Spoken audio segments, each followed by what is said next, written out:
Hello everybody. Now down here in my hand I have what is known as a Citroen, and over there I have a Citroen.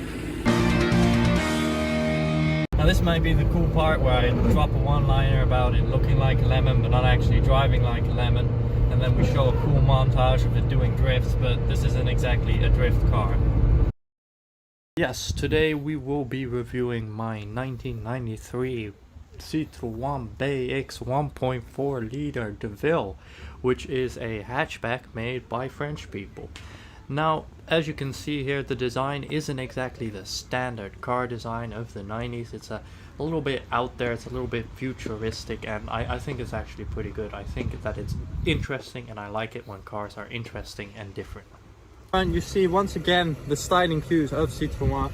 The logo is ever so slightly off center when it could have just fit perfectly over here. And the first thing I always hear when I drive up in this car is, why is your logo not in the center, you fucking moron? Now this car isn't completely without options. It does have the racing wheels, which are a nice alloy, and if you look down here you can see the hydraulic suspension cylinder right here. It has a very smooth, wallowy ride, and it just takes the bumps with that hydraulic suspension. The engine has reasonable engine noise, but there isn't a lot of shaking or rattling in this car because there isn't very much to rattle. It has almost no options. It has a very notchy gearbox.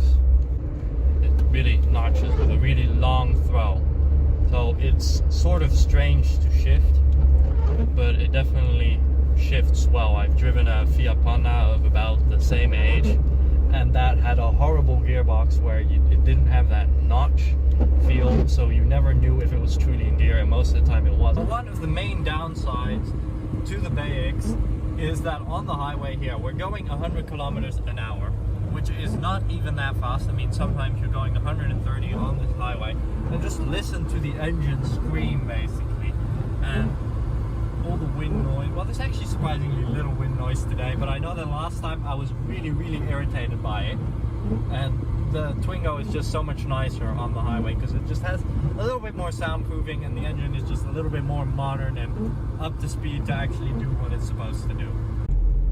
Now here at about 30 kilometers an hour real city driving, where the BX feels most at home, it is just the soft wallowy suspension keeping you comfortable over all the bumps, and when you just go too fast that engine revs too high and it sounds too loudly. But here, with soft seats, the soft suspension, and you just cruise along.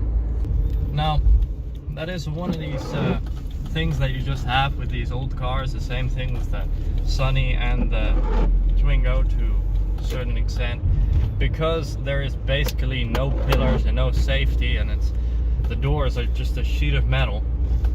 You have so much space on the inside. I can slap Victor pieces, and there is tons of space on the interior, and you never have to worry that your visibility is low because the windows are enormous, because the pillars are tiny. And my rear visibility is also, there's no pillars back there to block my view, which does mean if I crash into anything I'll crumple like a little tin can, but hey, that's a small price to pay for salvation. Being the base model, it does not actually have power steering, which is not really an issue in a car as light as this, but if you're not used to it, it can be a bit of a struggle. I'm so not used to this. Hoe zwak ben jij, Jezus? Yeah, no, I mean, I can do it, but I'm just not used to it. And so we did the... You should go to the gym more often right now. Like, No, I mean, are you gonna make it? oh, we're now on a fucking... As soon as you get a little bit of speed, it's okay, but I don't like this at all. Oh my god! Oh, Look at this man's muscles on the power you steering. need some more power for this. Oh my god! Now down here we have the speciality of the Citroens of this era, and that is that it can go up and down with its hydraulic suspension. So what we're first going to do is going to put it in low down mode. Now if you haven't driven the car for a while, it will automatically go into this low down mode because the pressure is released from the system.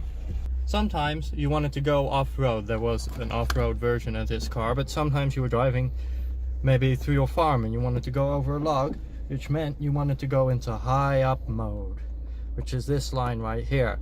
Now, you also had extra high up mode, which was actually allowed you to fit a jack underneath the car. So first the car had to rise itself up, so if you had no engine you couldn't remove the wheels. Brilliant design once again by the French engineers. The high mode, and you shouldn't actually be driving around with this.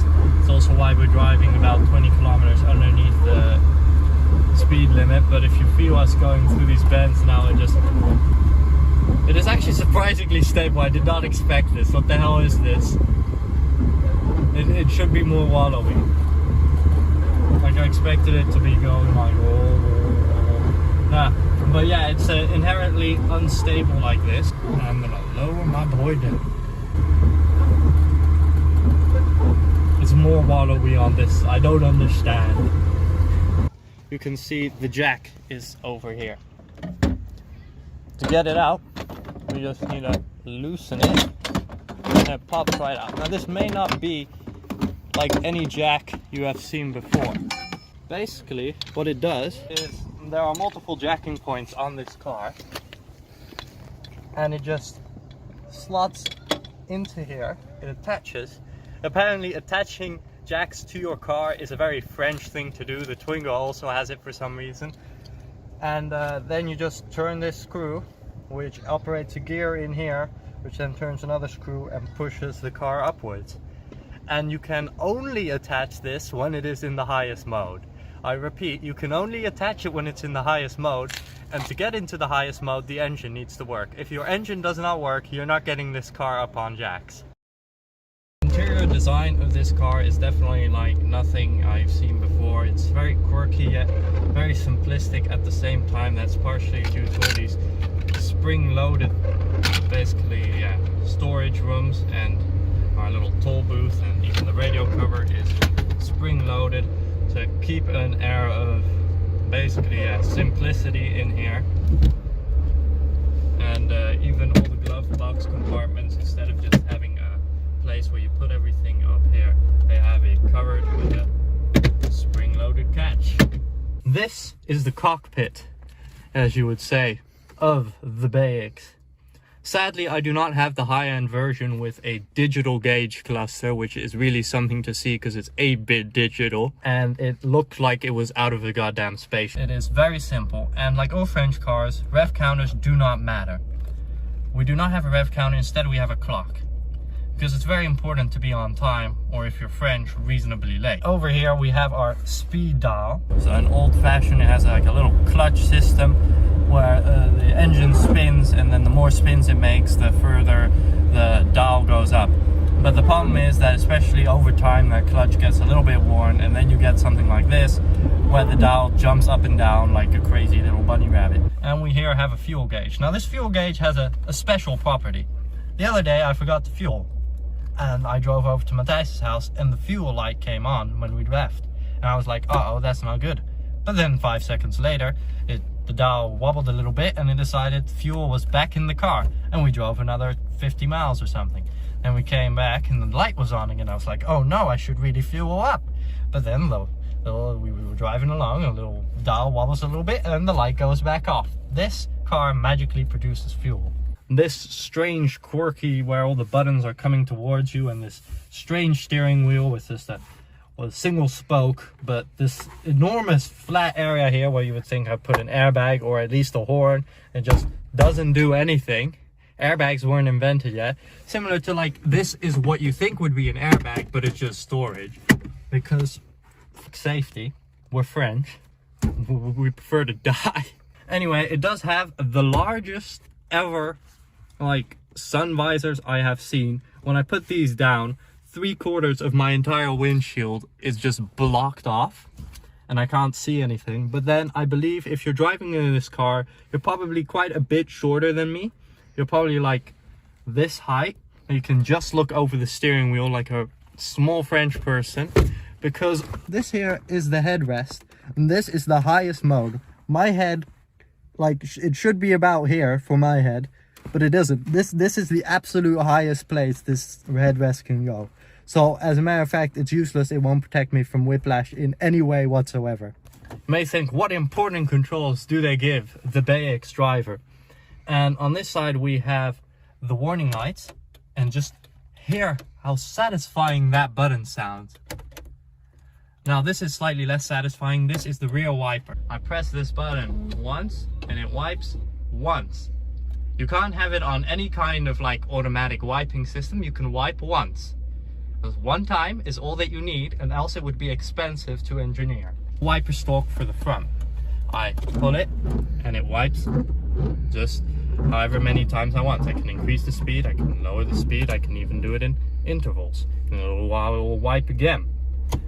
But unlike the Twingo, they didn't consider that maybe there's a way to make this also control the rear. Because, yeah. The French reasons. On the other side, we have a couple more of those really satisfying buttons. You press them. This is for the rear fog lamps, and this is for the rear window heating. And they just are so satisfying to press. Now this car is from the 90s, and back in the 90s, stealing cars was basically the #1 hobby, better than video games. So we have this special anti-stealing mechanism. We have this key for it. There's a little resistance in here, and then it measures that the exact right time it takes the electrical pulse to go through here to the other side, and then it turns off this light and also allows me to start the car. So I push this in, light turns off, put in the pedal, put the key in, and start the powerful engine. God damn. I'm trying to, this is why people just didn't steal these cars, because it was so goddamn hard to start. Okay, boys, as you can see, this door opens pretty fucking wide, and we're gonna talk about some options. Now most of the time, there would be window switches over here. We do not have this option, and we also don't have power mirrors. This is the absolute basic model, the 1.4 Deauville. You have manual mirrors, which you can adjust just moving this little handle, and manual window, which you can just scroll up and scroll down again. Just like the front seats, the rear seats also have this, I don't know what exactly to call it. I think it sort of reminds me of like a toilet seat. It's kind of lowered area in the middle, which acts like a sort of similar to a bucket seat, but it's such a strange way of going about it. It's literally something that only Citroen could do. And they also have pretty bucketed over here. Now of course I do not have the options for headrests, because that would be crazy. Nah, we have lowest options, but what we do get is a nice little ashtray for the French kids sitting in the back. Remember kids, it's okay to smoke. It is a hatchback, which means you can open up the back and you have this very nice loading space here with extra loading in the sides with all the French requirements like high visibility jacket, a warning triangle, tow rope, some other stuff, extra hydraulic fluid because the hydraulic system is so good. This is actually just a very practical car with the enormous amount of boot space over here and the little storage compartments in the front. It even has a proper tow hook. It can't tow quite as much as the Astra. It's not going to tow 2,000 kilos. That's a bit much. I think this can tow like 500 kilos, which is not very much at all, but it's a French car, so I'm amazed it has any towing capability at all. Now here you can see all the brochures, and you can just scroll through one for a second here. Characterful shaping of the BX for here. The spirit of the BX. Driving pleasure, which you can trust. You can see this is just a really great car. Here are the different designs. This is the brake, that is very uncommon. It's even more practical, even more boot space. Now for entertainment, we have some good boy speakers in here. I believe these are still the original speakers and they're still working great, so we didn't mess with them. Up here is the antenna, always giving you that stylish look, and it's just ever so slightly off center. I do not know why. And the only reason I can give you is Citroen. So let's reach down here, open this up.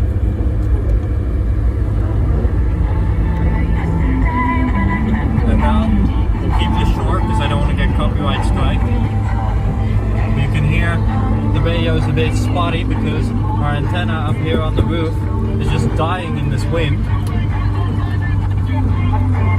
So our connection is not good.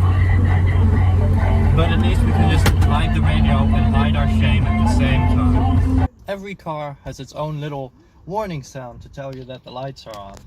But in the BX, it sounds like the police are coming for you. The very small midget police. All in all, I think that the BX is a pretty cool car. Definitely looks nice, like nothing else on the road. And it's quite cheap due to it being an old-timer. It's cheap in insurance and tax and all that kind of stuff.